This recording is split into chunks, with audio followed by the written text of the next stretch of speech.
Hello everyone, welcome to my YouTube channel. आज हम एडिटोरिया का टेस्ट नंबर 3 देखेंगे। यह इसके पहले वीडियो में हमने टेस्ट नंबर टू को देखा था और आज हम 3 को देखेंगे। यह एडिटोरिया के द्वारा 72वीं बीपीएससी पीटी के लिए चलाया गया टेस्ट सीरीज है और टेस्ट 3 जो होगा वह एक सेक्शनल टेस्ट होगा जिसमें मॉडर्न हिस्ट्री के प्रश्नों को शामिल किया गया है, साथ ही साथ करंट के भी प्रश्नों को भी शामिल किया गया है। तो आइए हम बिना देरी किए हुए टेस्ट नंबर 3 को स्टार्ट करते हैं। प्रश्न नंबर पहला है कि निम्न में से किसने महात्मा गांधी को आदेशित किया था कि वह भारत में प्रथम वर्ष खुले कान पर मुंह बंद कर व्यतीत करे। तो इनमें से किसने कहा था? तो ये कहा था गोपाल कृष्ण गोखले ने। जब महात्मा गांधी जी ने 1915 में भारत लौटे थे दक्षिण अफ्रीका से, तब उन्होंने गांधी जी को कान खुले रखने और मुंह बंद करके पूरे भारत का भ्रमण करने के लिए कहा था। तो किसने कहा था? गोपाल कृष्ण गोखले ने कहा था। अगला प्रश्न है कि रौलेट एक्ट के विरोध में निम्न में से किसने लगान न देने का आंदोलन चलाने का सुझाव दिया था? तो यह दिए थे स्वामी श्रद्धानंद ने दिए थे। यह एक किसान नेता थे जो किसानों के हित में बात करते थे। इन्होंने ही लगान न देने का आंदोलन चलाने का सुझाव दिया था। अगला प्रश्न है प्रश्न नंबर 3, यह खिलाफत आंदोलन से है। तो प्रश्न है कि खिलाफत आंदोलन के संदर्भ में निम्नलिखित कथनों पर विचार कीजिए और सही कोड का चयन कीजिए। पहला है, इस आंदोलन के मुख्य प्रवर्तक अली बंधु मोहम्मद अली और शौकत अली थे। यह कथन बिल्कुल सही है। इसका मुख्य प्रवर्तक जो थे वो अली बंधु ही थे। तो यह कथन सही है। दूसरा है, खिलाफत समिति का गठन 1919 के बॉम्बे में किया गया था। तो ये भी कथन सही है। खिलाफत समिति का गठन 1919 के बॉम्बे में ही किया गया था। तो दूसरा कथन भी सही है। तीसरा है, महात्मा गांधी को नवंबर 1919 में दिल्ली में आयोजित अखिल भारतीय खिलाफत सम्मेलन का अध्यक्ष चुना गया था। ये भी कथन सही है। अगला है, मौलाना अबुल कलाम आज़ाद ने अपनी पत्रिका अल हिलाल के माध्यम से इस आंदोलन का पुरजोर समर्थन किया था। तो ये भी कथन सही है। इस प्रकार से देखें तो सभी कथन सही है। तो आंसर हो जाएगा डी, उपरोक्त में से सभी सही है। अगला है, चौथा नंबर क्वेश्चन है, उस विकल्प का चयन कीजिए जो असहयोग आंदोलन के दौरान अपनी वकालत की पढ़ाई छोड़ने वालों में से शामिल नहीं थे। तो इनमें से कौन शामिल नहीं थे? तो इनमें से वह व्यक्ति तेज बहादुर सप्रू जो थे, इनमें से शामिल नहीं थे। विट्ठल भाई पटेल, मजरुल हक और चित्तरंजन दास ने अपनी वकालत की पढ़ाई को छोड़ दी थी असहयोग आंदोलन में शामिल होने के लिए, जबकि तेज बहादुर सप्रू ने वकालत नहीं छोड़े थे। अगला है क्वेश्चन नंबर 5। पाँचवा नंबर क्वेश्चन है कि अखिल भारतीय ट्रेड यूनियन कांग्रेस ने 1920 में बम्बई में हुए प्रथम अधिवेशन की अध्यक्षता निम्न में से किनके द्वारा किया गया था? आप चाहें तो इसका आंसर कमेंट में वीडियो को पॉज करके दे सकते हैं, इससे आपका भी रिवीजन होते चलेगा। तो इस प्रश्न का उत्तर है लाला लाजपत राय ने। तो अखिल भारतीय ट्रेड यूनियन कांग्रेस 1920 में बम्बई में जो अधिवेशन हुआ था, इसकी अध्यक्षता किसने की थी? तो लाला लाजपत राय के द्वारा किया गया था। D answer, C answer. अगला है छठा क्वेश्चन की सूची 1 और सूची 2 को सुमेलित करना है। तो पहला है बारदोली सत्याग्रह। अगर बारदोली सत्याग्रह की बात करें तो यह सरदार वल्लभ भाई पटेल के नेतृत्व में यह आंदोलन हुआ था। भारतीय किसान संस्थान, अगर भारतीय किसान संस्थान की बात करें तो यह एन.जी. रंगा के द्वारा स्थापित किया गया था। अगला है बंगाल प्रजा पार्टी। बंगाल प्रजा पार्टी की बात करें तो यह मजरुल हक के द्वारा ये पार्टी का गठन किया गया था। और बकास्त आंदोलन की बात करें तो यह स्वामी सहजानंद सरस्वती के द्वारा इस आंदोलन को चलाया गया था। इस प्रकार से इसका मिलान अगर देखेंगे तो ए का 2 हो जाएगा और बी का 4 हो जाएगा। ए का 2 और बी का 4 ऑप्शन नंबर बी में है। इस प्रकार से सही आंसर हो जाएगा बी नंबर। अगला नंबर क्वेश्चन देखते हैं 7 नंबर। तो 7 नंबर क्वेश्चन है कि प्रीति लता वादेदार किस घटना से जुड़ी हुई है? तो प्रीति लता वादेदार की घटना की अगर बात करें तो यह पहाड़तली यूरोपियन क्लब हमला से जुड़ी हुई है। सी, ऑप्शन नंबर सी हो जाएगा। अगला है 8वां नंबर क्वेश्चन, स्वतंत्रता पूर्व भारत में निम्नलिखित में से किसने विधानसभा में स्वराज पार्टी का समर्थन किया था? तो स्वतंत्रता पूर्व भारत में निम्नलिखित में से किसने विधानसभा में स्वराज पार्टी का समर्थन किया था? तो यह किया था मोहम्मद अली जिन्ना ने। ये आंसर सही हो जाएगा, मोहम्मद अली जिन्ना ने। अगला है 9वां नंबर कि वर्ष 1928 में साइमन कमीशन में किस उद्देश्य से आया था? तो वर्ष 1928 में साइमन कमीशन ने भारत में किस उद्देश्य से आया था? तो आइए, 4 विकल्प दिए हुए हैं और सही विकल्प का चुनाव करना है। तो पहला है कि प्रशासनिक सुधार पर विचार करने के लिए, तो यह प्रशासनिक सुधार पर विचार करने के लिए। दूसरा है शिक्षा में सुधार करने के लिए। तीसरा है कृषि क्षेत्र में सुधार करने के लिए। और चौथा है सैनिक क्षमता के मूल्यांकन के लिए। तो साइमन कमीशन का उद्देश्य 1919 में भारत शासन अधिनियम की समीक्षा करना था। इसमें द्वैध शासन कार्य प्रणाली की जांच करना, प्रांतीय स्वायत्तता बढ़ाना, संवैधानिक प्रशासनिक सुधार सुझाने तथा भारत में जिम्मेदार सरकार की संभावना का मूल्यांकन करना शामिल था। इस प्रकार से देखें तो इसका आंसर हो जाएगा केवल 1, प्रशासनिक सुधार पर विचार करने के लिए यह साइमन कमीशन भारत आया था। शिक्षा में सुधार करना इसका कोई उद्देश्य नहीं था, कृषि क्षेत्र में सुधार करना इसके लिए भी कोई उद्देश्य नहीं था, और सैनिक क्षमता में भी सुधार करना इसका कोई उद्देश्य नहीं था। इस प्रकार से देखें तो केवल एक जो है आंसर बी में है, तो इस प्रकार से बी आंसर सही हो जाएगा। अगला नंबर क्वेश्चन देखते हैं 10 नंबर। तो 10 नंबर क्वेश्चन है कि कांग्रेस दल की उग्र शाखा ने, जिसके एक प्रमुख नेता जवाहरलाल नेहरू थे, इंडिपेंडेंस फॉर इंडिया लीग की स्थापना की, वह लीग किसके विरोध में स्थापित हुई थी? तो इस प्रकार से देखें तो किसके विरोध में यह स्थापित हुआ था? इंडिपेंडेंस फॉर इंडिया लीग जी होता तो यह था नेहरू रिपोर्ट के अगेंस्ट में यह लीग जो है स्थापित किया गया था। अगला है 11 नंबर क्वेश्चन, गांधी जी ने जिस स्वदेशी पत्रकार को दांडी यात्रा के समय साबरमती आश्रम में ठहराया था वह कौन था? तो गांधी जी ने स्वदेशी आंदोलन जिस समय प्रारंभ किया था उस समय एक विदेशी जो पत्रकार था उसे अपने साबरमती आश्रम में ठहराया था। तो वह पत्रकार कौन था? तो वह था वेब मिलर। कौन था? Webb Miller, option number B. अगला है महात्मा गांधी धरसना नामक गोदाम पर कांग्रेस कार्यकर्ताओं के धावे के समय कहाँ थे? जब महात्मा गांधी धरसना नामक गोदाम पर कांग्रेस के कार्यकर्ताओं के धावे के समय वह कहाँ थे? तो वह थे यरवदा जेल में। वह थे कहाँ थे? यरवदा जेल में। ऑप्शन नंबर ए सही हो जाएगा। प्रश्न नंबर 13 अगर देखते हैं तो 13 नंबर क्वेश्चन है कि एलेन कैंपबेल जॉनसन ने गांधी इरविन समझौते में गांधी के लाभों को सांत्वना पुरस्कार कहा। दूसरा नंबर है कि गांधी इरविन समझौते के हस्तांतरित होने में सरोजनी नायडू और मोहम्मद अली जिन्ना ने महत्वपूर्ण भूमिका निभाई थी। तो इस प्रकार से देखें तो दूसरा जो कथन है वह गलत है। गांधी इरविन समझौते के हस्तांतरित होने में सरोजनी नायडू और मोहम्मद अली जिन्ना ने महत्वपूर्ण भूमिका नहीं निभाई थी। तो यह किसने निभाया था? तो महत्वपूर्ण भूमिका निभाने वाले में थे तेज बहादुर सप्रू और M.R. जयकर ने निभाई थी। इस प्रकार से देखें तो ऑप्शन बी नंबर गलत हो जाएगा और ए नंबर सही है कि एलन कैंपबेल जॉनसन ने गांधी इरविन समझौते में गांधी के लाभों को सांत्वना पुरस्कार कहा था। इस प्रकार से एक सही है, बी और 2 गलत है, तो पहला आंसर हो जाएगा, केवल एक सही है। अगला अगर प्रश्न की बात करें तो प्रश्न नंबर 14 की अगर बात करें तो प्रश्न नंबर 14 है, निम्नलिखित में से किन व्यक्तियों ने द्वितीय गोलमेज सम्मेलन में भाग लिया था? तो किन व्यक्तियों ने द्वितीय गोलमेज सम्मेलन में भाग लिया था? तो इसमें लिया था महात्मा गांधी जी ने लिए थे। दूसरा सरोजनी नायडू जी भी ने इन्होंने भी भाग लिया था। मदन मोहन मालवीय जी भी ने भाग लिया था और मौलाना आज़ाद इन्होंने भाग नहीं लिया था। तो इस प्रकार से देखें तो 1, 2 और 3 सही है। 1, 2, 3 केवल सी में है, तो सी आंसर सही हो जाएगा।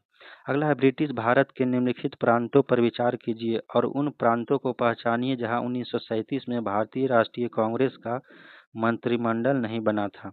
इस प्रकार से देखें तो 1937 में जो चुनाव हुआ था उसमें कांग्रेस ने 11 प्रांतों में से 8 प्रांतों में अपनी सरकार को बनाया था, ठीक है।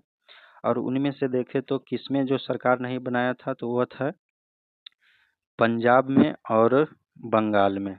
तो इस प्रकार से आंसर हो जाएगा सी 3 और 4 ऑप्शन बी में दिया हुआ है, तो इस प्रकार से बी हो जाएगा। उन्होंने 8 राज्यों में अपनी सरकारों को बनाया था, जिनमें से 5 राज्यों में पूर्ण बहुमत का सरकार बना था। वह 5 राज्य है मद्रास, बॉम्बे, बिहार, संयुक्त प्रांत और मध्य प्रांत। और बंगाल में जो सरकार बना था वह फजलुल हक के नेतृत्व में कृषक प्रजा पार्टी का सरकार बना था। और पंजाब में बात करें तो पंजाब में यूनियनिस्ट पार्टी की सरकार बनाई थी। तो इस प्रकार से देखें तो बंगाल और पंजाब में कांग्रेस की सरकार नहीं था, तो ऑप्शन नंबर हो जाएगा बी सही। अगला है 1946 में नौसेना के विद्रोह के दौरान किसने आत्मसमर्पण की अपील की थी? तो ये की थी सरदार वल्लभ भाई पटेल ने किए थे। इस प्रकार से ऑप्शन बी हो जाएगा सही। अगला है 17 नंबर क्वेश्चन। 17 नंबर क्वेश्चन की बात करें तो मुस्लिमों के लिए एक पृथक देश का प्रथम बार निश्चित अभिव्यक्ति कहाँ हुई थी? तो मुस्लिमों के लिए एक पृथक देश का प्रथम बार अगर निश्चित अभिव्यक्ति की बात करें तो यह हुआ था 1930 ईस्वी के मुस्लिम लीग के इलाहाबाद अधिवेशन में मोहम्मद इकबाल के अध्यक्षीय भाषण में यह प्रथम बार एक पृथक देश की मांग के लिए आवाज़ उठाए थे, तो ये आंसर हो जाएगा सही 1930 के मुस्लिम लीग के इलाहाबाद अधिवेशन में मोहम्मद इकबाल के द्वारा। अगला है निम्नलिखित में से किस घटना के बाद महात्मा गांधी ने अस्पृश्यता निवारण के अपने कार्यक्रम को तेज कर दिया और हरिजनों के उत्थान के लिए संगठित प्रयास शुरू किए? तो यह किस घटना के बाद किए थे? तो दलित वर्गों के प्रतिनिधि के संबंध में गांधी जी और भीमराव अंबेडकर के हुए समझौते, जिसे हम पूना पैक्ट के नाम से भी जानते हैं, तो ये हो जाएगा ऑप्शन ए। दलित वर्गों के प्रतिनिधि के संबंध में गांधी जी और भीमराव अंबेडकर के बीच में हुए समझौते के बाद ही अस्पृश्यता और हरिजनों के उत्थान के लिए महात्मा गांधी जी ने पुरजोर अपना योगदान दिया। अगला है प्रश्न नंबर 19। प्रश्न नंबर 19 की अगर बात करें तो प्रश्न नंबर 19 है कि दिल्ली घोषणा पत्र मुख्य रूप से किससे संबंधित है? तो दिल्ली घोषणा पत्र की बात करें तो यह संबंध है गोलमेज सम्मेलन में भाग लेने के लिए भारतीय नेताओं द्वारा रखी गई शर्तें। तो यह किससे संबंधित है? क्वेश्चन ऑप्शन नंबर ए से, गोलमेज सम्मेलन में भाग लेने के लिए भारतीय नेताओं द्वारा रखी गई शर्तें किससे संबंधित है? दिल्ली घोषणा पत्र। अगला क्वेश्चन नंबर देखते हैं, क्वेश्चन नंबर 20। क्वेश्चन नंबर 20 की अगर बात करें तो 20 नंबर क्वेश्चन है कि निम्नलिखित नेताओं में से किसने अवध क्षेत्र में किसानों को धार्मिक अपील और कृषि विरोध को मिलाकर संगठित किया? रामायण की एक प्रति लेकर गांव-गांव घूमे और उसके श्लोकों का उपयोग करके किसानों को लामबंद किया। लगभग 1919 में जमींदारों के खिलाफ शुरुआती किसान आंदोलनों का नेतृत्व किया और बाद में 1920 ईस्वी तक किसान संघों को संगठित करने में मदद की। तो यह कौन थे? तो यह थे बाबा रामचंद्र। इन कथनों का जो सार है वो बाबा रामचंद्र के द्वारा यह काम किया गया। बाबा रामचंद्र, ऑप्शन नंबर सी। अगला है निम्नलिखित समाचार पत्रों में से कौन सा समाचार पत्र स्वामी सहजानंद सरस्वती द्वारा कृषि संकट को उजागर करने और किसानों को शोषण के खिलाफ लामबंद करने के लिए निकाला गया था? तो इसमें से जो स्वामी सहजानंद सरस्वती के जो समाचार पत्र थे उनमें लोक संग्रह भी शामिल था, हुंकार भी शामिल था और कृषक समाचार भी शामिल था। इस प्रकार से देखें तो सॉरी, इसमें कृषक समाचार शामिल नहीं था, लोक संग्रह और हुंकार। इस प्रकार से देखें तो ऑप्शन नंबर डी एक से अधिक शामिल है, ऑप्शन नंबर डी हो जाएगा। 22 नंबर अगर क्वेश्चन की बात करें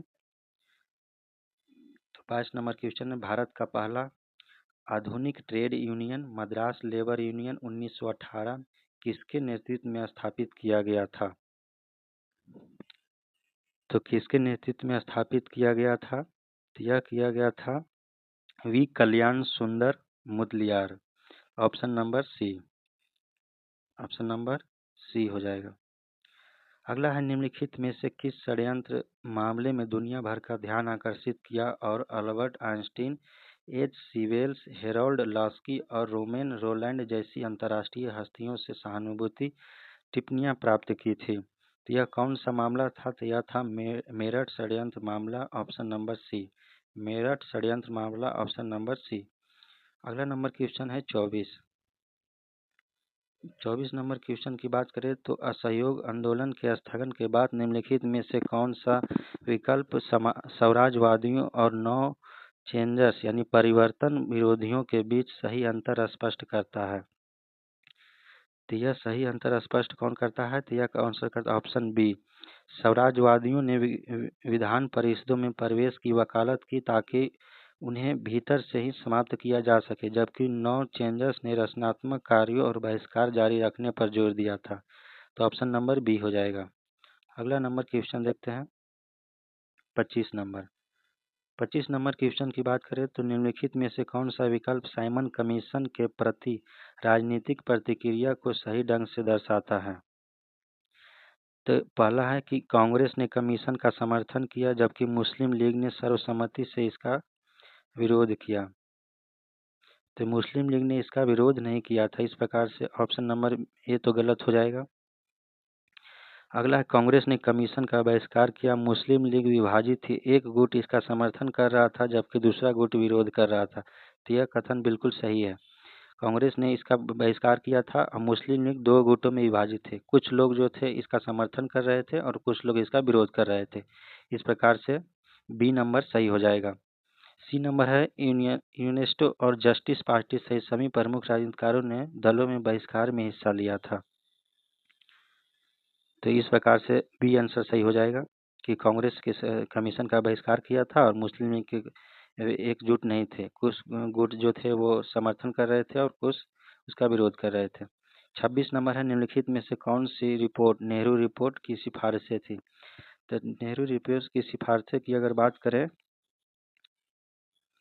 तो पहला है भारत के लिए डोमिनियन स्टेटस, या बिल्कुल नेहरू रिपोर्ट में शामिल किया गया था। तो ये कथन तो सही है। अगला है अलग निर्वाचक मंडलों के बजाय संयुक्त निर्वाचक मंडल, ये भी शामिल किया गया था कि अलग अलग निर्वाचक मंडल ना हो और संयुक्त निर्वाचक मंडल का प्रावधान किया जाए। प्रांतों का भाषाई पुनर्गठन, ये भी किया गया था कि प्रांतों में भाषाई पुनर्गठन किया जाए। अगला है केंद्र में उत्तरदायी सरकार, ये भी किया गया था कि केंद्र में एक उत्तरदायी सरकार का गठन किया जाए। तो नेहरू रिपोर्ट में इन सभी सिफारिशों को शामिल किया गया था। इस प्रकार से देखें तो सही उत्तर हो जाएगा 1 2 3 4 ऑप्शन नंबर सी। अगला नंबर क्वेश्चन है 27। 27 नंबर क्वेश्चन की बात करें तो इरविन घोषणा में कहा गया था कि इरविन घोषणा में क्या कहा गया था? पहला है डोमिनियन स्टेटस को भारत की संवैधानिक प्रगति के स्वाभाविक परिणाम के रूप में स्वीकार किया जाएगा। यह बिल्कुल कहा गया था कि इरविन घोषणा में यह कहा गया था कि डोमिनियन स्टेटस को भारत के संवैधानिक प्रगति के स्वाभाविक परिणाम के स्वरूप में स्वीकार किया जाएगा। ए नंबर सही है। दूसरा है साइमन कमीशन की रिपोर्ट के बाद एक गोलमेज सम्मेलन का आयोजित किया जाएगा। तो यह कथन नहीं किया गया। इरविन समझौता में इस प्रकार के कोई कथन का शामिल नहीं था, इस प्रकार से बी हो जाएगा गलत। डोमिनियन स्टेटस प्रदान करने के लिए एक निश्चित समय सीमा की घोषणा की गई थी, यह भी कथन गलत है। अगला है प्रांतीय स्वायत्तता तुरंत लागू की गई, ये भी कथन गलत है, प्रांतीय स्वायत्तता तुरंत लागू नहीं की गई। तो इसका सही ऑप्शन ए हो जाएगा। अगला 28 नंबर क्वेश्चन निम्नलिखित घटनाओं पर विचार करें और उन्हें सही कालानुक्रम में व्यवस्थित करें। पहला है मुस्लिम लीग ने अंतरिम सरकार में शामिल होने का फैसला किया। यह कथन अच्छा सही कालानुक्रम में व्यवस्थित करना है। तो सबसे पहले कौन सी घटना हुई? ठीक है, तो मुस्लिम लीग ने अंतरिम सरकार में शामिल होने का फैसला किया। तो मुस्लिम लीग ने अंतरिम सरकार में शामिल होने का फैसला कब किया था? तो 13 अक्टूबर 1946 को। संविधान सभा की पहली बैठक की बात करें तो पहली बैठक हुआ था 9 दिसंबर 1946 को। कैबिनेट मिशन द्वारा रिपोर्ट प्रस्तुत किया गया था। कैबिनेट मिशन के द्वारा अगर रिपोर्ट की बात करें तो 19 मई 1946 को। और अंतरिम सरकार के लिए रास्ता बनाने हेतु वायसराय की कार्यकारी परिषद में सदस्यों का इस्तीफा की अगर बात करें तो यह 24 अगस्त 1946 को। इस प्रकार से देखें तो इसका सही कालानुक्रम हो जाएगा।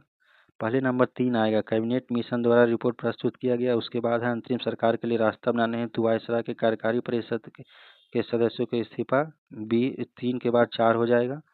उसके बाद हो जाएगा 1 कैबिनेट सभा की पहली बैठक, फिर मुस्लिम लीग का अंतरिम सरकार में शामिल होने का फैसला। इस प्रकार से ऑप्शन नंबर ए सही हो जाएगा।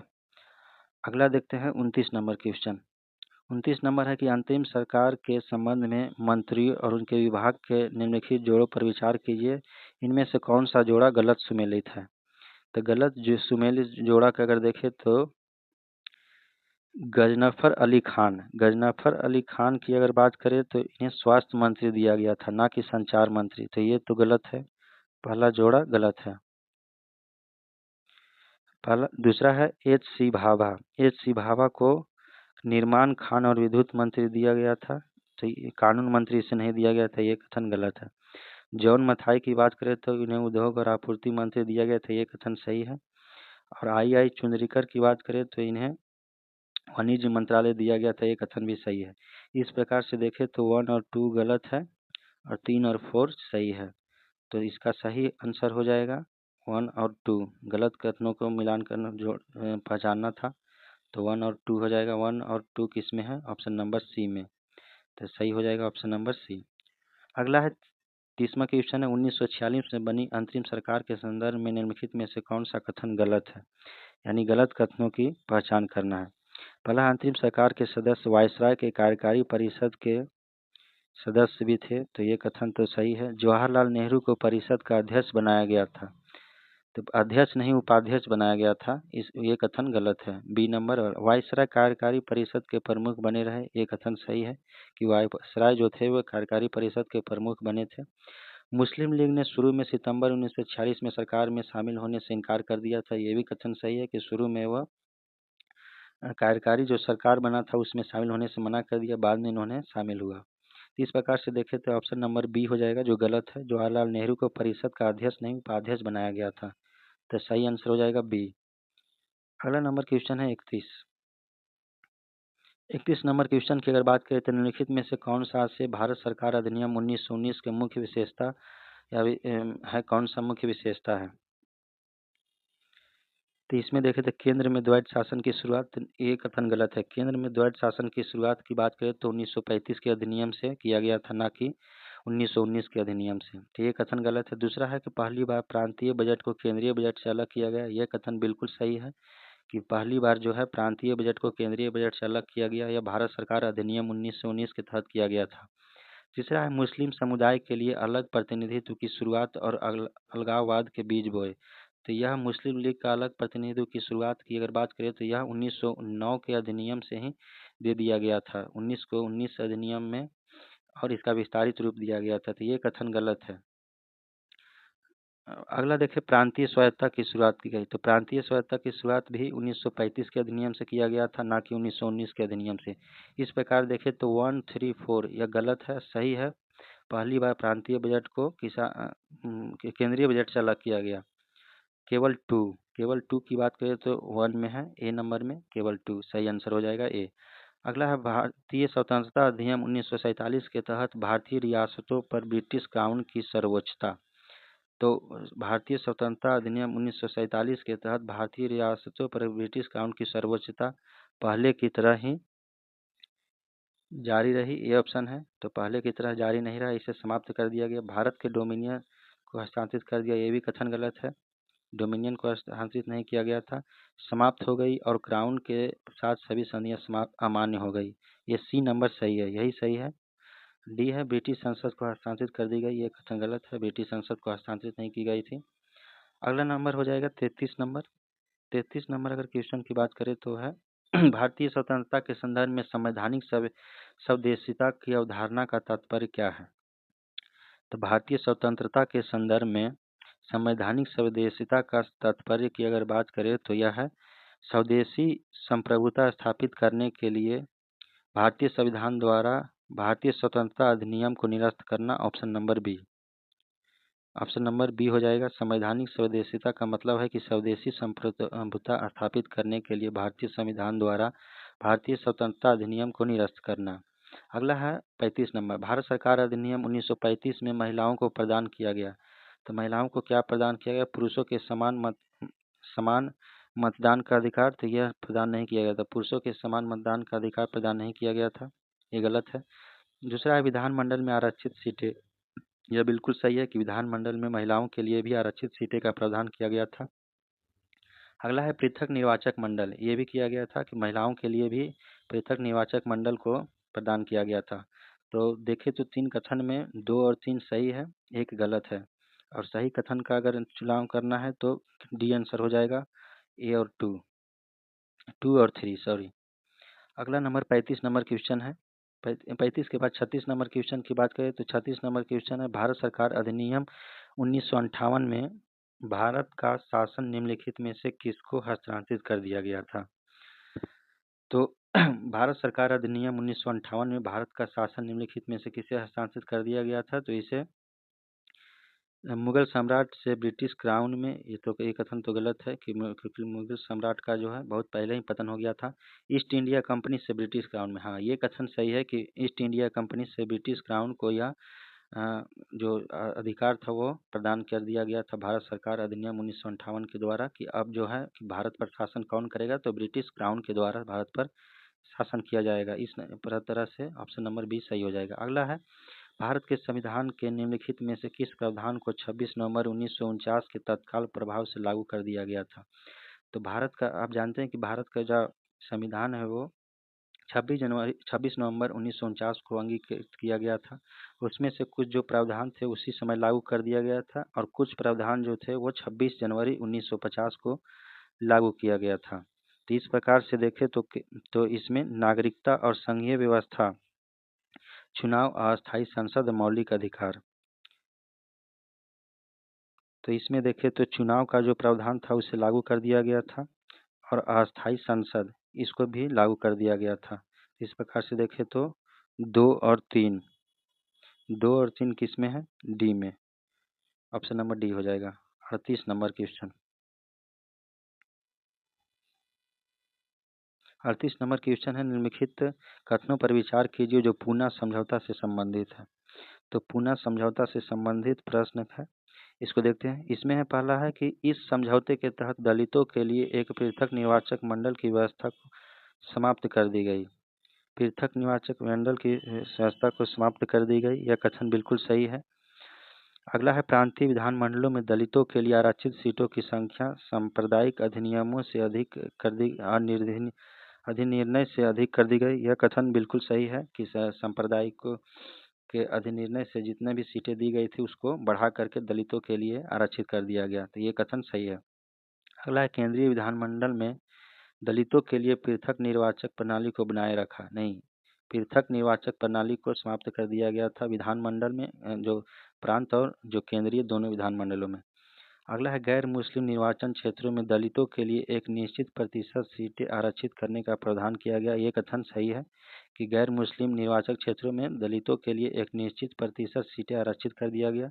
तो इस प्रकार से देखें तो 1, 2 और 4 सही है। तो सही उत्तर का ही चुनाव करना था, तो आंसर नंबर हो जाएगा बी, केवल 1, 2 और 4 सही है। अगला नंबर क्वेश्चन है 39। क्वेश्चन नंबर 39 देखते हैं कि निम्न कथनों पर विचार कीजिए।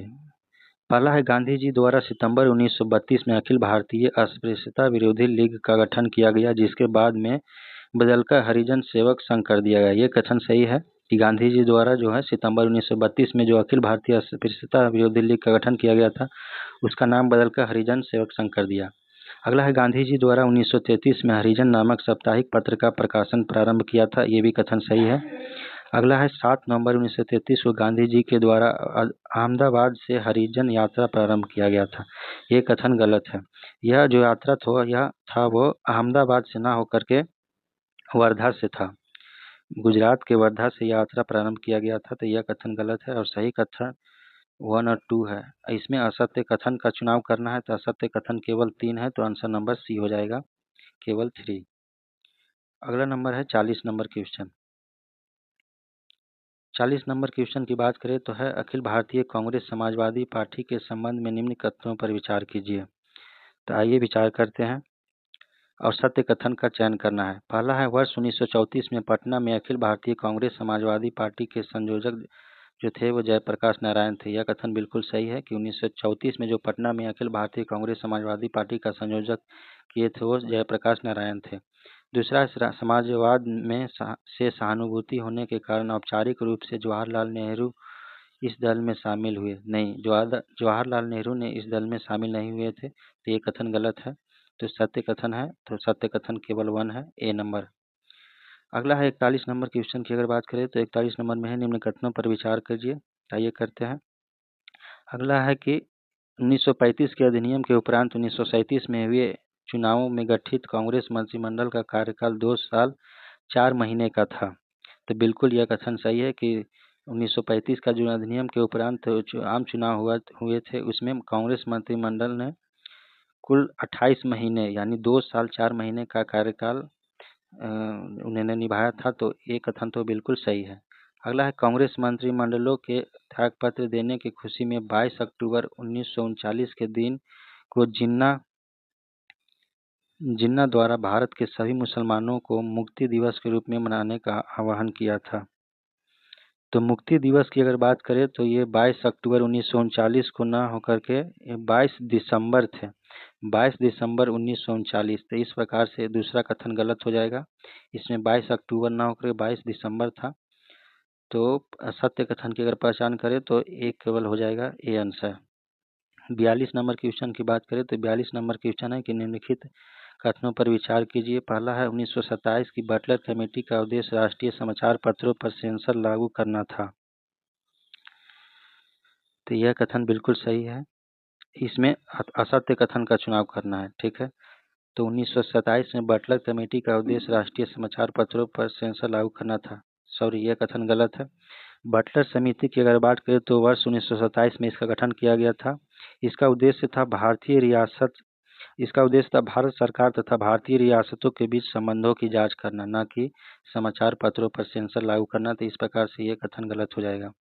अगला है कि वर्ष 1939 में भारत प्रजा मंडल के अध्यक्ष जवाहरलाल नेहरू थे। तो यह कथन सही है कि जवाहरलाल नेहरू ने वर्ष 1939 में भारत प्रजा मंडल के अध्यक्ष चुने गए थे। तो यह कथन सही है, और इसमें असत्य कथन का चुनाव करना था, तो केवल एक जो कथन है वह असत्य है। अगला है 43 नंबर क्वेश्चन, श्री कृष्ण सिंह द्वारा गठित बिहार की निर्वाचित सरकार ने फरवरी 1938 में किस कारण से इस्तीफा दे दिया था।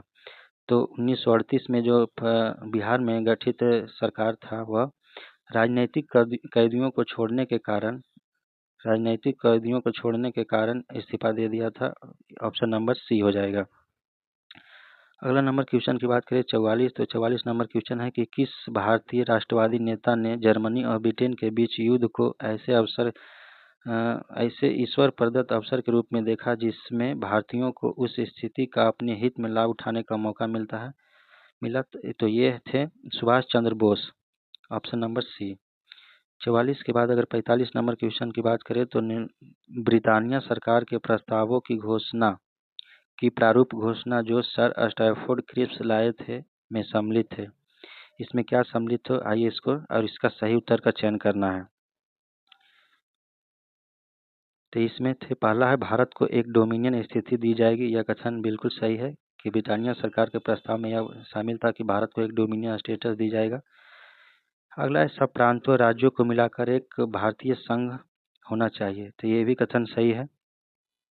अगला है कोई भी प्रांत या भारतीय राज्य भारतीय संघ के बाहर रहने का निर्णय ले सकता है। ये भी कथन सही है। तीसरा, भारत का संविधान भारत की जनता द्वारा निर्मित किया जाएगा। ये भी कथन सही है। तो उपरोक्त में से सभी सही कथन है, तो डी आंसर हो जाएगा 1 2 3 4। अगला है 46 नंबर क्वेश्चन। 46 नंबर क्वेश्चन की अगर बात करें तो निम्नलिखित कथनों पर विचार कीजिए। पहला है चौधरी रहमत अली द्वारा प्रयुक्त पाकिस्तान शब्द ब्रिटिश भारत को 5 इकाइयों के नामों के प्रथम अक्षरों से बना था। तो यह कथन बिल्कुल सही है कि चौधरी रहमत अली द्वारा पाकिस्तान शब्द को ब्रिटिश भारत के 5 इकाइयों के नामों के प्रथम अक्षरों से बनाया गया था। यह अगला है लाहौर प्रस्ताव 1940 में पाकिस्तान शब्द का स्पष्ट उल्लेख मिलता है। तो लाहौर प्रस्ताव 1940 में पाकिस्तान शब्द का स्पष्ट उल्लेख नहीं मिलता है, तो ये कथन गलत हो जाएगा। अगला है मोहम्मद अली जिन्ना ने लाहौर अधिवेशन में यह कहा था कि वे केवल एक पृथक मुस्लिम राज्य से कम किसी भी व्यवस्था को स्वीकार नहीं करेंगे। तो यह कथन सही है कि मोहम्मद अली जिन्ना ने जब 1940 में लाहौर अधिवेशन हुआ था तो उनमें यह कहा था कि वे केवल एक मुस्लिम पृथक राज्य से कम किसी भी व्यवस्था को स्वीकार नहीं करेंगे। तो इस प्रकार से सही कथन का अगर चुनाव करना है तो 1 और 3 हो जाएगा। 1 और 3 ऑप्शन नंबर ए में है, तो ये आंसर सही हो जाएगा। अगला नंबर है 47। 47 की बात करें तो चार्टर एक्ट 1853 के संबंध में निम्नलिखित कथनों पर विचार कीजिए। तो चार्टर एक्ट 1853 का संबंध में निम्नलिखित कथनों पर विचार कीजिए। पहला है, इसने गवर्नर जनरल के परिषद की विधायी और कार्यकारी कार्यों को अलग किया। तो ये कथन सही है कि इन्होंने ही गवर्नर जनरल के परिषद के विधायी और कार्यकारी कार्यों को अलग किया था। अगला है, इसने मैकाले समिति के सिफारिशों के आधार पर सिविल सेवकों के लिए खुली प्रतियोगिता शुरू की गई थी। तो यह भी कथन सही है कि इसने ही 1854 ईस्वी में मैकाले समिति का गठन किया गया था। तीसरा है, इसने ईस्ट इंडिया कंपनी के कार्यकाल को अनिश्चित काल के लिए बढ़ा दिया गया था। यह भी कथन सही है, इसमें कोई निश्चित अवधि नहीं दी गई थी। इसका मतलब यह था कि जो है ईस्ट इंडिया कंपनी को कभी भी समाप्त किया जा सकता है। चौथा है कि इसने नियंत्रण बोर्ड को समाप्त किया। नहीं, इसने नियंत्रण बोर्ड को समाप्त नहीं किया था। नियंत्रण बोर्ड की समाप्ति जो हुआ था वो हुआ था 1858 के जो अधिनियम आया था उसमें यह प्रावधान किया गया था कि नियंत्रण बोर्ड को समाप्त किया जाएगा। तो चौथा कथन केवल गलत है और सही कथन की बात करें तो 1, 2, 3 सही है। तो इस प्रकार से 1, 2, 3 केवल बी में है, तो बी आंसर सही हो जाएगा। 48 नंबर क्वेश्चन है कि कौन सा वायसराय पद पर रहते हुए कांग्रेस के अधिवेशन में शामिल हुआ था।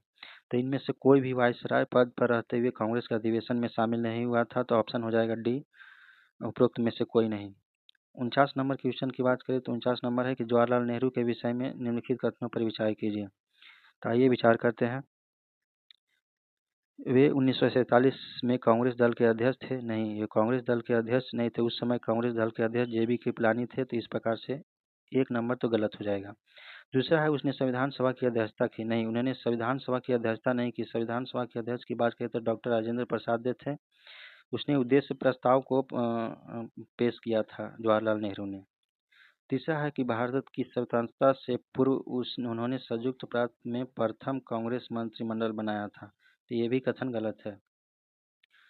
49 नंबर की अगर बात करें तो इसमें तीनों कथन गलत है। तो इनमें से सही अगर कोई कथन नहीं है तो इनमें से डी हो जाएगा। इनमें से कोई कथन सही नहीं है। अगला है 50 नंबर के निम्नलिखित कथनों पर विचार कीजिए। आइए विचार करते हैं और कहना सही कथन का चयन करना है। पहला कि चार्टर एक्ट 1853 के द्वारा ईस्ट इंडिया कंपनी के भारतीय व्यापार के एकाधिकार को उत्साहित कर दिया गया था।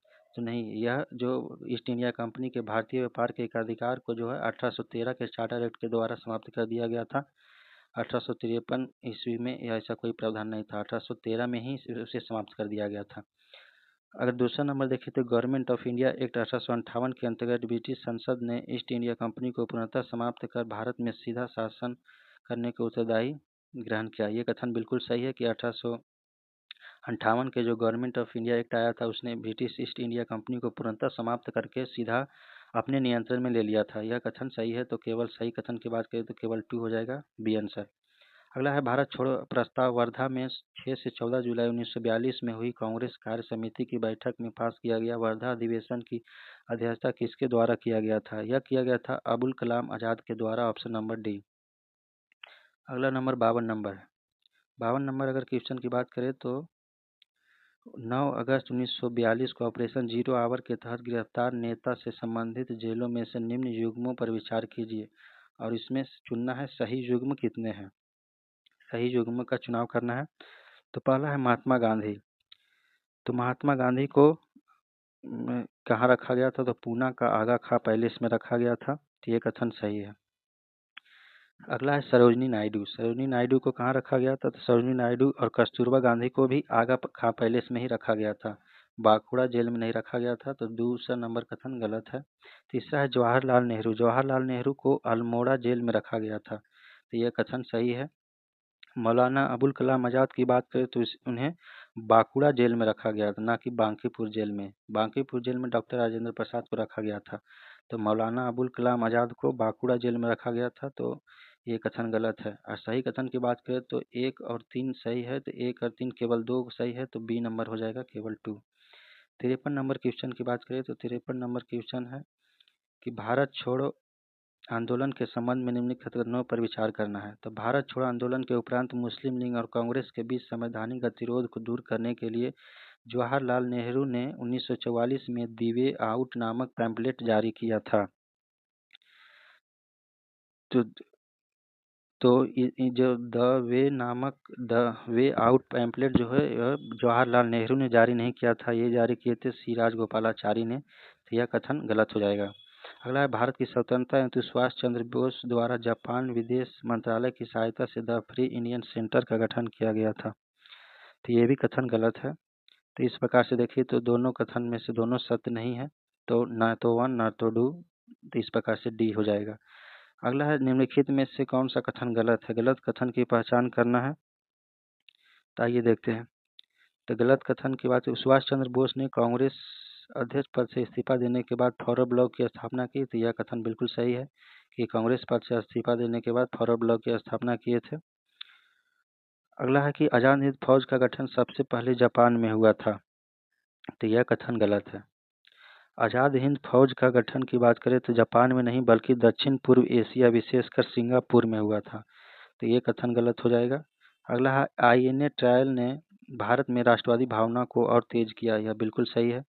अगला है आजाद हिंद सरकार को कुछ देशों ने मान्यता दी थी। बिल्कुल ये भी कथन सही है। तो 9 देशों ने मान्यता दिए थे। तो इस प्रकार से गलत कथन का चुनाव करना था, तो बी हो जाएगा कि आजाद हिंद फौज का गठन सबसे पहले जापान में ना होकर के सिंगापुर में हुआ था।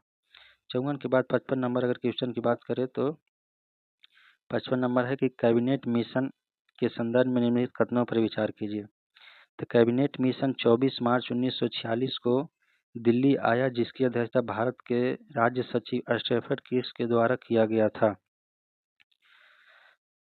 तो कैबिनेट मिशन की बात करें तो कैबिनेट मिशन 24 मार्च 1946 को दिल्ली आया था और इसके अध्यक्ष जो थे राज्य सचिव लॉर्ड पैथिक लॉरेंस थे, ना कि स्टेफर्ड क्रिप्स।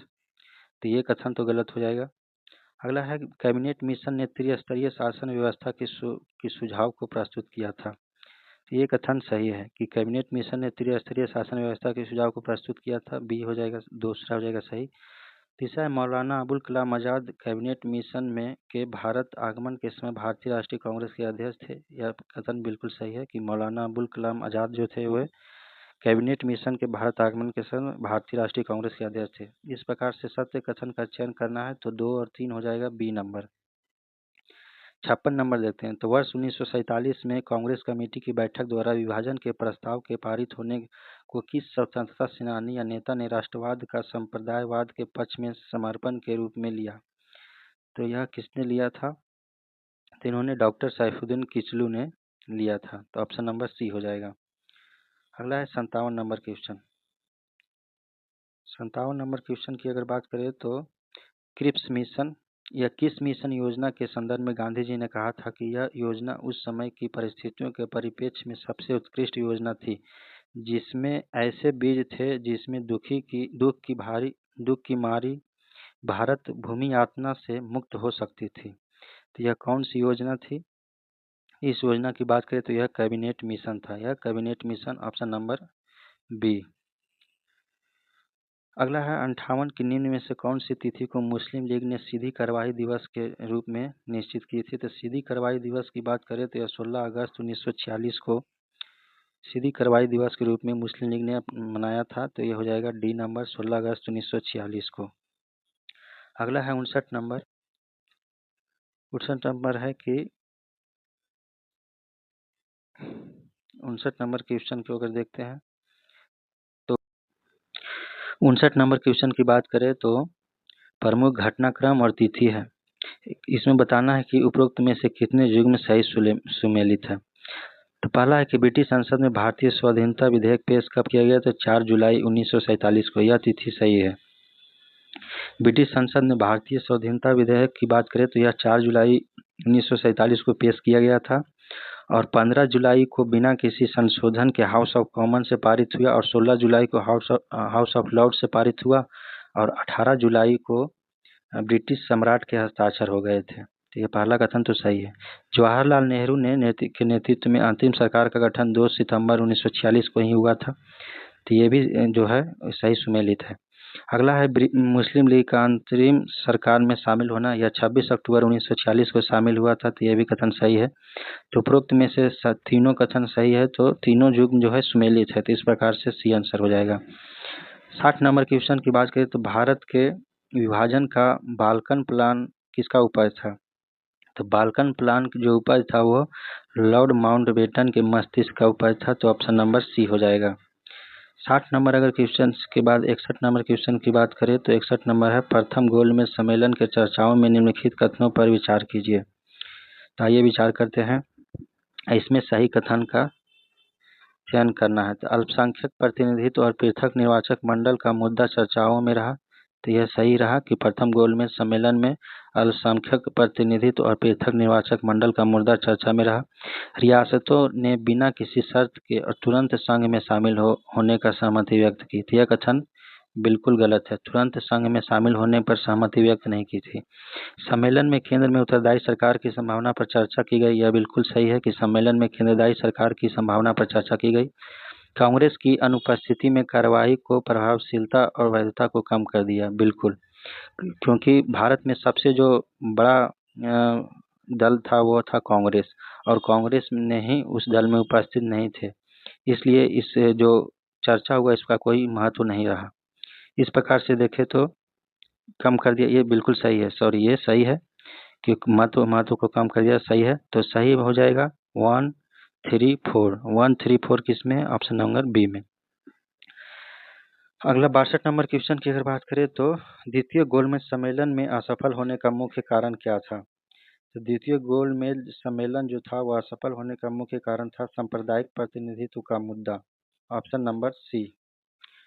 सांप्रदायिक प्रतिनिधित्व के मुद्दे को लेकर गांधी जी ने असहमति जताई और द्वितीय गोलमेज सम्मेलन असफल रहा। 63 नंबर अगर क्वेश्चन की बात करें 63 नंबर अगर क्वेश्चन की बात करें तो निम्नलिखित में से कौन सा विकल्प सही है? तृतीय गोलमेज सम्मेलन में कांग्रेस की ओर से 2 प्रतिनिधि ने भाग लिया था, तो ये कथन गलत है। तृतीय गोलमेज सम्मेलन में 2 प्रतिनिधित्व ने नहीं, केवल कांग्रेस की तरफ से महात्मा गांधी जी ने भाग लिया था। दूसरा है कि तीनों गोलमेज सम्मेलन के समय इंग्लैंड के प्रधानमंत्री जेम्स रैमजे मैकडोनाल्ड था, यह बिल्कुल सही है कि तीनों गोलमेज सम्मेलन में इंग्लैंड के प्रधानमंत्री थे मैकडोनाल्ड थे। द्वितीय गोलमेज सम्मेलन की असफलता के बाद गांधी जी ने पुनः सविनय अवज्ञा आंदोलन का प्रारंभ नहीं किया, यह कथन बिल्कुल गलत है। द्वितीय गोलमेज सम्मेलन असफल होने के बाद ही पुनः सविनय अवज्ञा आंदोलन प्रारंभ किए थे, तो इस प्रकार से देखें तो सही विकल्प हो जाएगा बी। तीनों गोलमेज सम्मेलन के समय इंग्लैंड के प्रधानमंत्री जेम्स मैकडोनाल्ड थे।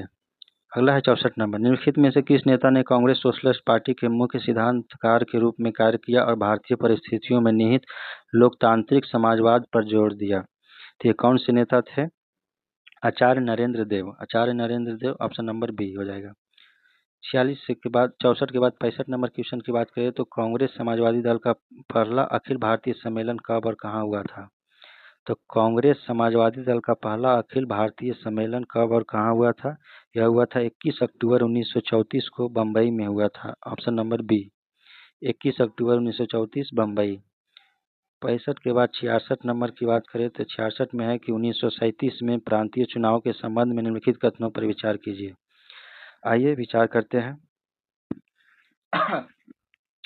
ये चुनाव भारत सरकार अधिनियम 1935 के प्रावधानों के तहत आयोजित किए गए थे, जिसमें प्रांतीय स्वायत्ता की शुरुआत की गई। यह कथन बिल्कुल सही है कि प्रांतीय स्वायत्ता की शुरुआत भारत सरकार अधिनियम 1935 के तहत दिया गया था और चुनाव भी भारत सरकार अधिनियम 1935 के तहत किए गए थे। भारतीय राष्ट्रीय कांग्रेस ने आधे से अधिक प्रांतों में सरकार बनाई, यह भी कथन बिल्कुल सही है। 11 प्रांतों में से 8 प्रांतों में भारतीय राष्ट्रीय कांग्रेस ने सरकार बनाई थी। मुस्लिम लीग सभी मुस्लिम बहुल प्रांतों में प्रमुख पार्टी बनकर उभरे थे, ये कथन बिल्कुल गलत है। मुस्लिम लीग का प्रदर्शन बहुत ही खराब था और वह मुस्लिम बहुल प्रांतों में भी प्रमुख पार्टी के तौर पर नहीं उभर पाई।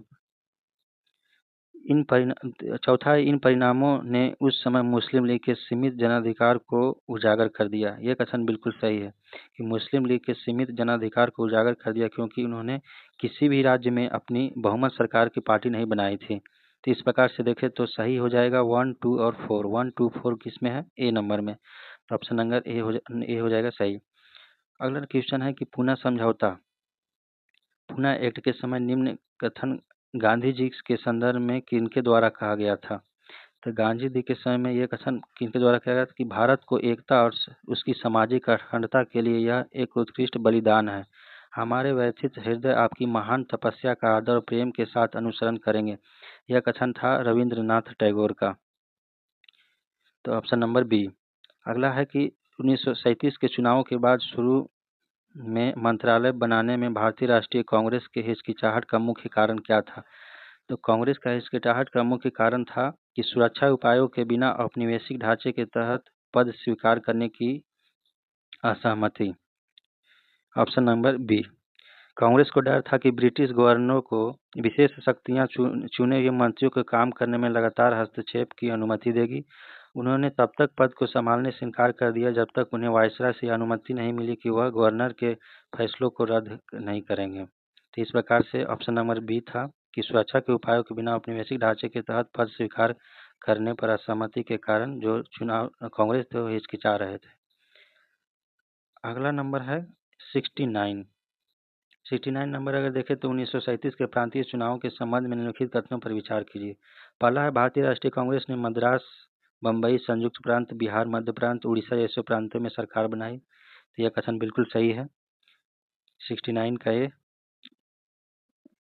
अगला है कि पंजाब में सिकंदर हयात खान वाली नेतृत्व वाली यूनियनिस्ट पार्टी ने विभिन्न समुदाय के समर्थन से सरकार बनाई। ये भी कथन सही है कि पंजाब में सिकंदर हयात खान ने यूनियनिस्ट पार्टी ने ये सरकार बनाया था। तीसरा है मुस्लिम लीग ने बंगाल और सिंध प्रांत में पूर्ण बहुमत का हासिल किया था। तो ये कथन बिल्कुल गलत है। मुस्लिम लीग का जो था वह किसी भी राज्य में पूर्ण बहुमत का सरकार नहीं बनाए थे। उत्तर पश्चिम सीमा प्रांत ने कांग्रेस ने खान अब्दुल गफ्फार खान के प्रभाव से सरकार बनाई थी। यह भी कथन बिल्कुल सही है कि उत्तर पश्चिम सीमा प्रांत जो थे वह कांग्रेस ने गठबंधन की सरकार बनाई थी खान अब्दुल गफ्फार खान के प्रभाव से। तो इस प्रकार से देखें तो सही कथन हो जाएगा 1, 2 और 4। तो 1, 2, 4 ऑप्शन नंबर ए में है। तो इस प्रकार से सही आंसर ए हो जाएगा। 69 के बाद 70 की अगर बात करें तो 70 नंबर क्वेश्चन है, सूची 1 और सूची 2 को सुमेलित करना है। आइए इसको सुमेलित करते हैं।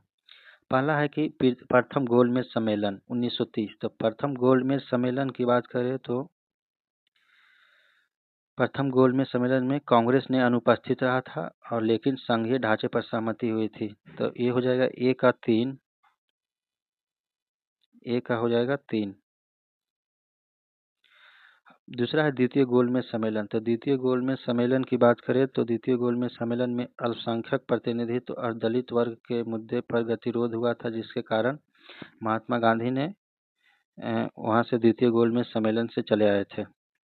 तीसरा है तृतीय गोलमेज सम्मेलन। तृतीय गोलमेज सम्मेलन की बात करें तो कम भागीदारी के कारण संवैधानिक प्रस्तावों पर का समेकन, ये ऑप्शन नंबर ए हो जाएगा। सांप्रदायिक अधिनियम 1932 की बात करें तो दलितों वर्गों के लिए पृथक निवासक मंडल का विस्तार किया गया था सांप्रदायिक अधिनियम से। तो इस प्रकार से अगर मिलान देखें तो ए का 3, बी का 2, ए का 3, बी का 2 अगर कौन सा ऑप्शन में है तो बी और डी दोनों में है, और सी का 1 है डी में। इस प्रकार से देखें तो सही आंसर हो जाएगा डी। अगला है 71 नंबर क्वेश्चन।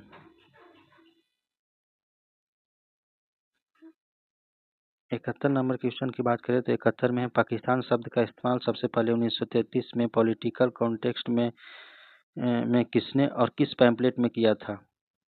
तो पाकिस्तान शब्द का अगर इस्तेमाल की बात करें तो यह चौधरी रहमत अली ने नाउ एंड नेवर जो पैम्पलेट था उसी में किया था। तो ऑप्शन नंबर हो जाएगा बी।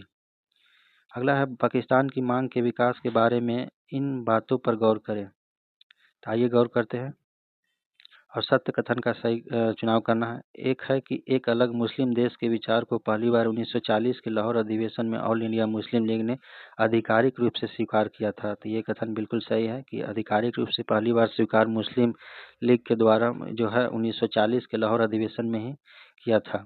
अगला है लाहौर प्रस्ताव में बंटवारे की मांग करते समय साफ तौर पर पाकिस्तान शब्द का इस्तेमाल किया गया था। तो 1940 में जो लाहौर प्रस्ताव हुआ था उसमें पाकिस्तान का मांग जो है शब्द का इस्तेमाल नहीं किया गया था।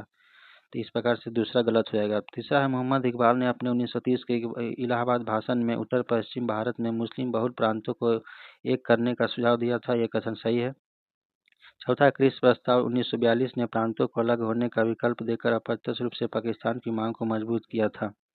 तो ये भी कथन सही है कि 1942 में जो क्रिप्स मिशन आया था उसने प्रांतों को अलग होने का विकल्प देकर अप्रत्यक्ष रूप से पाकिस्तान की मांग को मजबूत किया था। इस प्रकार से देखें तो 1, 3 और 4 सही है। तो इसका विकल्प हो जाएगा 134 ऑप्शन नंबर बी।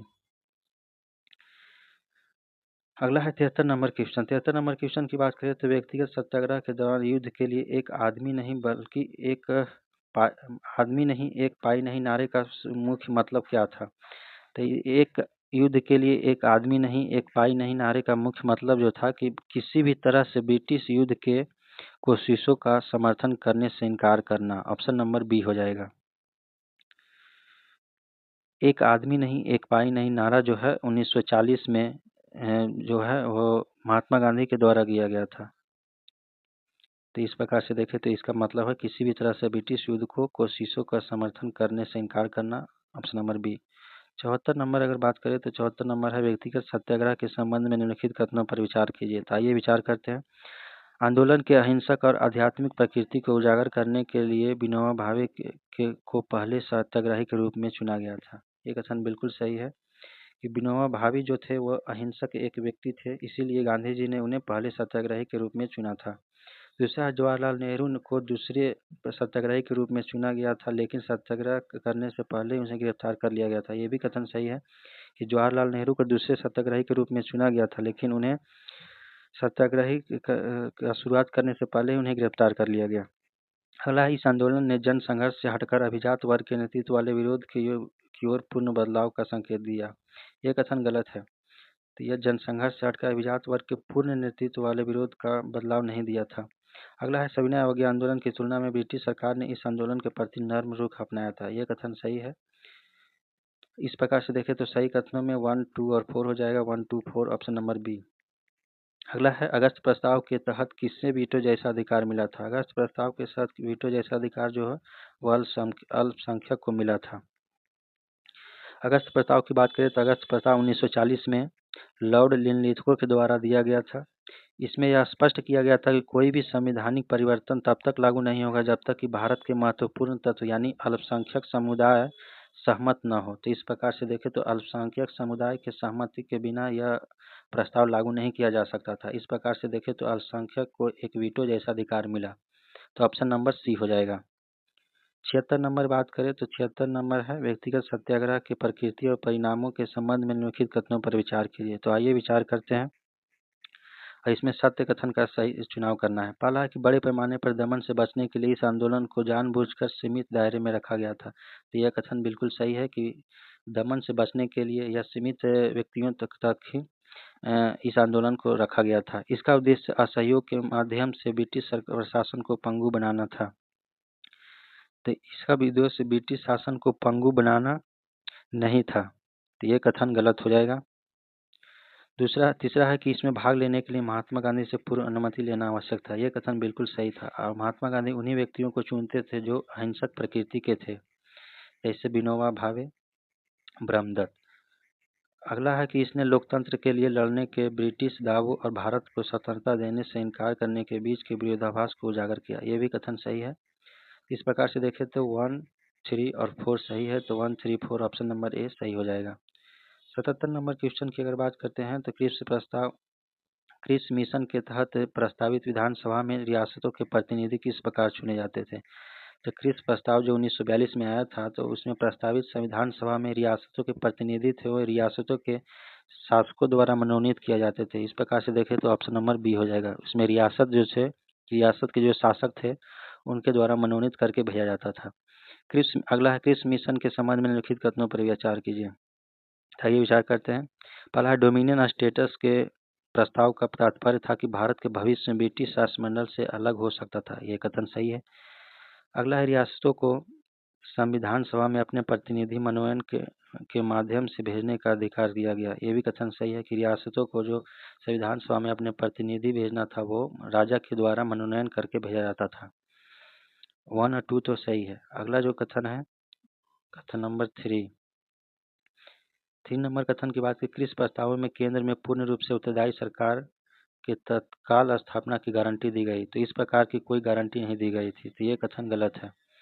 अगला, इन प्रस्तावों का उद्देश्य द्वितीय विश्व युद्ध में भारत का सहयोग प्राप्त करना था। तो ये कथन सही है कि इन प्रस्तावों से वो भारतीयों का द्वितीय विश्व युद्ध में सहयोग प्राप्त करना चाहते थे। इस प्रकार से देखें तो 1, 2 और 4 सही है। तो 1, 2, 4 कौन सा है? इस प्रकार से ए हो जाएगा। 79 क्वेश्चन की बात करें तो सूची 1 और सूची 2 है, इसको सुमेलित करना है। महात्मा गांधी ने क्रिप्स मिशन पर क्या प्रतिक्रिया दिया था? तो इसने बोला था कि डूबते हुए बैंक का पोस्ट डेटेड चेक, तो ये हो जाएगा ए का 2। अगला है जवाहरलाल नेहरू। जवाहरलाल नेहरू ने बोला था क्रिप्स मिशन के बारे में कि शुरू में आसवान और पर बाद में निराश, ये हो जाएगा बी का 2।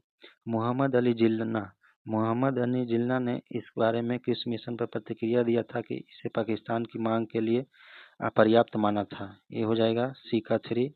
स्टैफर्ड क्रिप्स ने युद्ध के बाद प्रस्तावित डोमिनियन स्टेटस का दर्जा देने के लिए कहा था, तो इस प्रकार से डी का 4 हो जाएगा। ए का 2, बी का 1, ए का 2, बी का 1 इस वक्त और सी का 3, इस प्रकार से बी नंबर हो जाएगा। 80 नंबर क्वेश्चन। 80 नंबर क्वेश्चन की बात करें तो सूची 1 और सूची 2 को सुमेलित करना है। दिल्ली प्रस्ताव 1927। दिल्ली प्रस्ताव की बात करें तो दिल्ली प्रस्ताव में पृथक निर्वाचक मंडलों की स्वीकृति अस्थायी रूप से वापस ले ली गई, ये हो जाएगा एक का 1। दूसरा सांप्रदायिक अधिनियम 1932। सांप्रदायिक अधिनियम में अल्पसंख्यकों की एक पृथक राजनीतिक पहचान को सुदृढ़ किया था, तो एक बी का हो जाएगा 2। भारत सरकार अधिनियम 1935 में प्रांतीय स्वायत्तता जिसे कांग्रेस के मंत्रिमंडल बने, ये हो जाएगा 3। प्रत्यक्ष कार्यवाही दिवस मुस्लिम लीग के जन लामबंदी का प्रदर्शन था, ये हो जाएगा डी का 4। इस प्रकार से देखें तो ए का 1, बी का 2, सी का 3 और डी का 4, तो ए आंसर। अगला है 81 नंबर क्वेश्चन की बात करें तो सूची 1 और सूची 2 को सुमेलित करना है। तो फिनिक्स आश्रम की अगर बात करें तो फिनिक्स आश्रम 1904 में इसका स्थापना हुआ था, तो 1904 ए का हो जाएगा सी 3। नटाल इंडिया कांग्रेस की अगर बात करें तो नटाल इंडिया कांग्रेस की स्थापना 1894 में हुआ था, बी का 1। टॉल्स्टॉय फार्म की बात करें तो इसका स्थापना 1910 में हुआ था, तो 1910 हो जाएगा सी का 4। और इंडियन ओपिनियन 1903 में प्रकाशित किया गया था। तो इस प्रकार से देखें तो ए का 3, बी का 1, ए का 3, बी का 1, ऑप्शन नंबर सी हो जाएगा। अगला क्वेश्चन नंबर 82 नंबर क्वेश्चन में मॉन्टेग्यू घोषणा को सूर्यविहीन उषा काल की संज्ञा किसने दी थी? मॉन्टेग्यू घोषणा को सूर्यविहीन उषा काल की संज्ञा किसने दी थी? तो यह बाल गंगाधर तिलक के द्वारा दिया गया था, तो ऑप्शन नंबर डी हो जाएगा। अगला है राजकुमार शुक्ल की मृत्यु के बाद किस अंग्रेज अधिकारी ने उसके श्राद्ध क्रम के लिए 300 रुपये भेजा और कहा कि वह चंपारण का अकेला मर्द था? तो वह जो था अंग्रेज अधिकारी था WM एमन, C, option number C. 84 number question की बात करें तो 84 नंबर क्वेश्चन है जलियांवाला बाग हत्याकांड के जांच के लिए गठित 8 सदस्यीय हंटर कमेटी जिसमें 5 अंग्रेज और 3 भारतीय शामिल थे, उनमें से 3 भारतीयों में से कौन शामिल नहीं थे? तो उनमें 3 भारतीयों में से पहला थे चीमनलाल सितरवार, साहबजादा सुल्तान अहमद और पंडित जगत नारायण। इसमें पंडित रामभुज दत्त चौधरी शामिल नहीं थे, ऑप्शन नंबर ए। अगला है निम्नलिखित युग में से सही सुमेलित है। चंपारण की बात करें तो चंपारण गांधी जी के नेतृत्व में राजेंद्र प्रसाद भी इसमें शामिल थे, तो ये हो जाएगा, ये तो सही सुमेलित है। अहमदाबाद मिल श्रमिक की बात करें तो अहमदाबाद मिल श्रमिक में गांधी जी ने आसुरियाबेन के सहयोग से किया था, न कि मोरारजी देसाई से, तो ये हो जाएगा बी, तो 2 का जो गलत हो जाएगा। खेड़ा आंदोलन की बात करें तो खेड़ा आंदोलन जो है इंदु लाल कन्हैया लाल याग्निक और वल्लभ भाई पटेल जैसे नेताओं के सहयोग से मिलकर किए थे, तो ये तो कथन सही हो जाएगा। इस प्रकार से सही हो जाएगा ए और 3, option number C. 86 number question की बात करें तो 86 नंबर क्वेश्चन निम्नलिखित कथनों को क्रमबद्ध करें। पहला है मॉन्टेग्यू घोषणा, लखनऊ समझौता, कांग्रेस का विभाजन और होम रूल लीग की स्थापना। तो सबसे पहले अगर हुआ है वो है कांग्रेस का विभाजन 1907 में हुआ था। दूसरा अगर बात करें तो होम रूल लीग का स्थापना 1916 में, फिर उसके बाद लखनऊ समझौता, उसके बाद मॉन्टेग्यू घोषणा। इस प्रकार से देखें तो 3 4 2 1, 3 4 2 1, option number C, option number C हो जाएगा सही। अगला है 87 नंबर क्वेश्चन। 87 नंबर क्वेश्चन की बात करें तो असहयोग आंदोलन के संबंध में निम्नलिखित कथनों पर कौन सा कथन गलत है? तो गलत कथनों की पहचान करना। कांग्रेस ने पहली बार स्वदेशी शासन के विरुद्ध सीधी कार्रवाई की। तो असहयोग आंदोलन में यह कथन सही है कि पहली बार जो है कांग्रेस ने सीधी कार्रवाई की थी। दूसरा, एनी बेसेंट और मोहम्मद अली जिन्ना ने इस आंदोलन का समर्थन किया था। ये कथन गलत है। इस आंदोलन का समर्थक उन्हें नहीं किया था। एनी बेसेंट, मोहम्मद अली जिन्ना, बिपिन चंद्र पाल और जी.एस. पाखड़े ने इस आंदोलन का विरोध किया था। अगला है चौरी चौरा घटना के संबंध में लिखित कथनों पर विचार कीजिए। पहला, यह घटना 4 फरवरी 1922 को उत्तर प्रदेश के गाजीपुर में नहीं गोरखपुर में हुआ था। तो ये कथन गलत है। इस घटना के कारण महात्मा गांधी ने सविनय अवज्ञा आंदोलन वापस ले लिया। नहीं, सविनय अवज्ञा आंदोलन नहीं, असहयोग आंदोलन वापस लिया था। तो दोनों कथन गलत है। तो ऑप्शन नंबर डी हो जाएगा, ना तो 1 ना तो 2। 88 के बाद 89 नंबर क्वेश्चन की बात करें तो निम्न घटनाओं को कालानुक्रम में व्यवस्थित कीजिए एवं नीचे दिए गए कूट का सही उत्तर का चयन कीजिए। पहला, हंटर आयोग, सैडलर आयोग, वुड डिस्पैच, वुड का घोषणा पत्र, सार्जेंट योजना। तो इस प्रकार से देखें तो सबसे पहले अगर किसी का गठन किया गया था तो वो था वुड डिस्पैच। इसका गठन किया गया था 19 जुलाई 1854 ईस्वी को। तो 3 नंबर पर हो जाएगा और फर्स्ट नंबर पर 3 आएगा। और सेकेंड नंबर पर आ जाएगा हंटर आयोग। हंटर आयोग की बात करें तो हंटर आयोग की घटना जो किया गया था, हंटर आयोग की स्थापना की बात करें तो लॉर्ड रिपन के काल में 1882 में किया गया था। तीसरा, और उसके बाद आएगा सैडलर आयोग। सैडलर आयोग का स्थापना 1917 में हुआ था। और सार्जेंट आयोग की बात करें तो 1944 में हुआ था। इस प्रकार से देखें तो डी आंसर हो जाएगा 3124। अगला है राउलेट एक्ट के तहत ब्रिटिश सरकार किसी व्यक्ति को बिना मुकदमा चलाए कितने वर्षों तक जेल में रह सकती थी? तो यह 2 वर्ष तक। अगला है भारतीय इतिहास में 8 अगस्त 1942 के संदर्भ में निम्नलिखित कथनों पर में से कौन सा कथन सही है? पहला, अखिल भारतीय कांग्रेस कमेटी के द्वारा भारत छोड़ो प्रस्ताव अंगीकार किया गया था। तो यह कथन बिल्कुल सही है कि भारत छोड़ो आंदोलन का प्रस्ताव 8 अगस्त 1942 को अखिल भारतीय कांग्रेस कमेटी ने इसको स्वीकारा था। तो ये तो सही हो जाएगा। और इसमें सही कथन ही चुनना था। तो ये हो जाएगा सही। वायसराय की एग्जीक्यूटिव काउंसिल का विस्तार अधिक संख्या में भारतीयों के सम्मेलन के लिए किया गया था। ये कथन गलत है। 7 प्रांतों में कांग्रेस मंत्रिमंडल ने त्याग कर दिया था। ये भी कथन गलत है। क्रिस प्रस्ताव रखा गया था। ये भी कथन गलत है। इस प्रकार से देखें तो पहला आंसर हो जाएगा सही। 92 के बाद निम्नलिखित में से कौन सी पार्टी ने भारत छोड़ो आंदोलन का समर्थन नहीं किया था? तो भारत छोड़ो आंदोलन का समर्थन इनमें से कोई भी पार्टी ने नहीं किया था। Hindu Mahasabha, communist party of India, unionist party of Punjab ने सभी ने इसका विरोध किया था। इस प्रकार से उपरोक्त में से सभी सही है। D answer. 93 नंबर अगर क्वेश्चन की बात करें तो भारत छोड़ो आंदोलन के दौरान बहुत से स्थानों पर राष्ट्रीय सरकारें स्थापित की गई। निम्नलिखित में से कौन सा सही है? इसमें देखें तो रैयत सरकार की अगर बात करें तो रैयत सरकार खेड़ा में नहीं, यह बारदोली यानी गुजरात में हुआ था। तो इसमें पहला ही कथन गलत है। और प्रति सरकार की बात करें तो यह सतारा में हुआ था महाराष्ट्र में। प्रजा मंडल की बात करें तो तालछड़ उड़ीसा में हुआ था। जातीय सरकार की बात करें तो तमिलनाडु बंगाल में हुआ था। और रैयत सरकार वह खेड़ा में न होकर के बारदोली में हुआ था। इस प्रकार से गलत कथन सुमेलित कौन सा है? तो ए हो जाएगा। अगला INA के मानसिक पुत्र था। INA मानसिक पुत्र था किसका किसका? तो ये था ज्ञानी प्रीतम सिंह और मेजर आईवाईची फुजीवारा का। तो ऑप्शन नंबर डी। अगला है 1934 में आज़ाद हिंद फौज का अस्तित्व में आया। कहाँ आया था 1934 में? तो 1934 में तत्कालीन मलय जो प्रायद्वीप है वहाँ आया था। ऑप्शन नंबर डी में। अगला नंबर 96 नंबर क्वेश्चन है। 96 नंबर क्वेश्चन है भारत के विभाजन को टालने का अंतिम अवसर समाप्त हो गया कब?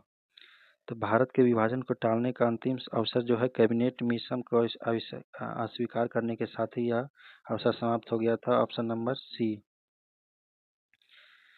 अगला है 97 सूची 1 और सूची 2 को सुमेलित करना है। आइए, पहला है बोर्ड ऑफ कंट्रोल की स्थापना। तो बोर्ड ऑफ कंट्रोल की स्थापना जो है पिट्स इंडिया एक्ट 1784 के तहत किया गया था। ए का 2।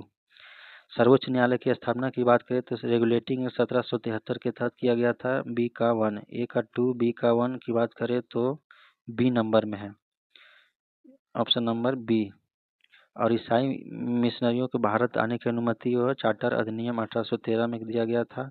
गवर्नर जनरल परिषद में कानूनी सदस्य की नियुक्ति चार्टर अधिनियम 1833 में दिया गया था। इस प्रकार ऑप्शन बी हो जाएगा सही। 98 नंबर क्वेश्चन की बात करें तो 98 निम्नलिखित में से किसने डॉक्टर BM राव अम्बेडकर को यह कहकर आक्रमण किया अम्बेडकर को उदार ब्रिटिश सरकार द्वारा थोपा गया नेतृत्व प्राप्त हुआ था क्योंकि उनकी सेवाएं राष्ट्रवादी नेताओं को बाधा पहुंचाने के लिए आवश्यक थी। तो यह कथन किसका था? तो यह कथन था डॉक्टर BS मुंजे का, doctor BS Moonje, option number C. 98 के बाद 99 नंबर क्वेश्चन की बात करें तो 99 है कि सूची 1 और सूची 2 को सम्मिलित करना है। तो अगस्त घोषणा, अगस्त घोषणा किसे कहते थे? अगस्त घोषणा की अगर बात करें तो मॉन्टेग्यू के द्वारा अगस्त घोषणा 1917 में 20 अगस्त 1917 को लाया गया था। अगस्त प्रस्ताव की बात करें तो अगस्त प्रस्ताव जो है वह लॉर्ड लिनलिथगो के काल में 1940 में लाया गया था। अगस्त संकल्प की बात करें तो अगस्त संकल्प 1942 में गांधी जी ने अगस्त संकल्प, जिसे भारत छोड़ आंदोलन, जिसे अगस्त क्रांति भी कहा जाता है, तो संकल्प प्रस्ताव महात्मा गांधी से संबंधित है। प्रत्यक्ष कार्रवाई दिवस की बात करें तो यह मोहम्मद अली जिन्ना के द्वारा चलाया गया था। इस प्रकार से देखिए तो ए का 2 बी का 1, ए का 2 बी का 1, ऑप्शन नंबर ए हो जाएगा। 100वां है प्रिजन डायरी पुस्तक किसने लिखी थी? प्रिजन डायरी पुस्तक की बात करें तो यह जयप्रकाश नारायण के द्वारा लिखा गया था, ऑप्शन नंबर ए। इस प्रकार से 100 क्वेश्चनों का आंसर हमने करवा दिया है। अगर वीडियो सही लगा तो लाइक एंड सब्सक्राइब करें और कमेंट भी करें। Thank you.